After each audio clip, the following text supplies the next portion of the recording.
Hello friends, ओम श्री गणेशाय नमः। जय माता दी। आप सभी का स्वागत है आपके अपने यूट्यूब चैनल पर।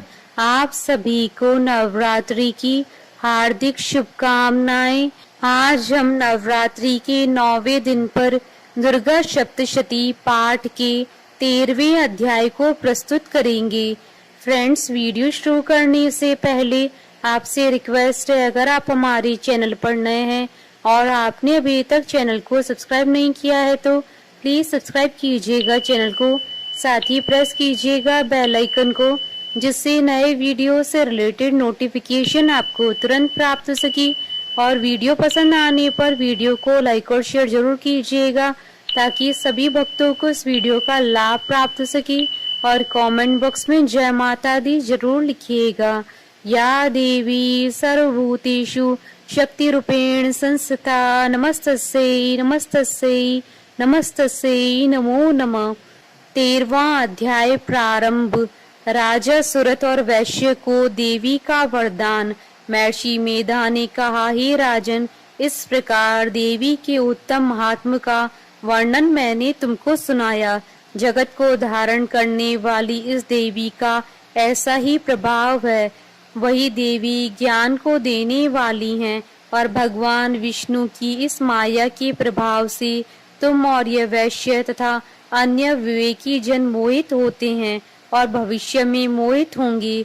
हे राजन, तुम इसी परमेश्वरी की शरण में जाओ।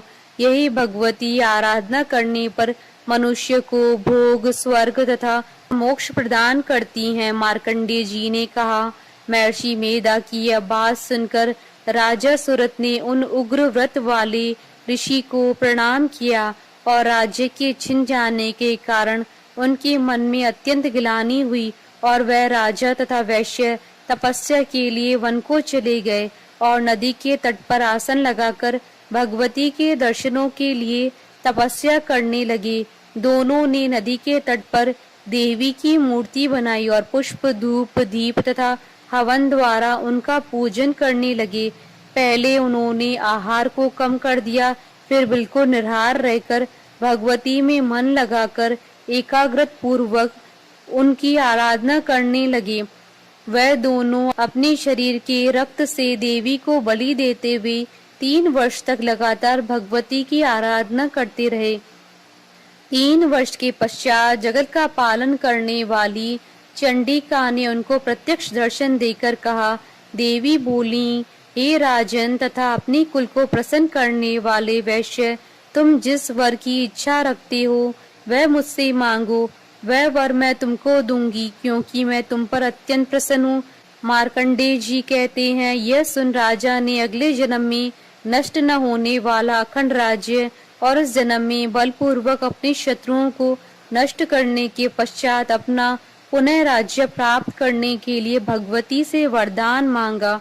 और वैश्य ने भी, जिसका चित्त संसार की ओर से विरक्त हो चुका था, भगवती से अपनी ममता तथा अहंकार रूप आसक्ति को नष्ट कर देने वाले ज्ञान को देने के लिए कहा। देवी ने कहा, हे राजन, तुम शीघ्र ही अपने शत्रुओं को मारकर पुनः अपना राज्य प्राप्त कर लोगे। तुम्हारा राज्य स्थिर रहने वाला होगा। फिर मृत्यु के पश्चात आप सूर्य देव के अंश से जन्म लेकर सावर्णिक मनु के नाम से इस पृथ्वी पर ख्याति को प्राप्त होंगे। हे वैश्य कुल में श्रेष्ठ, आपने जो मुझसे वर मांगा है वह मैं आपको देती हूँ। आपको मोक्ष को देने वाले ज्ञान की प्राप्ति होगी। मार्कंडेय जी कहते हैं, इस प्रकार उन दोनों को मनोवांछित वर प्रदान कर तथा उनसे अपनी स्तुति सुनकर भगवती अंतर ध्यान हो गईं। और इस प्रकार क्षत्रियों में श्रेष्ठ वह राजा सुरत भगवान सूर्य देव से जन्म लेकर इस पृथ्वी पर सावर्णिक मनु की नाम से विख्यात हुए। इति श्री दुर्गा सप्तशती पाठ का 13वां अध्याय संपूर्ण हुआ। जयकारा मां माइदा बोलिए सच्चे दरबार की जय।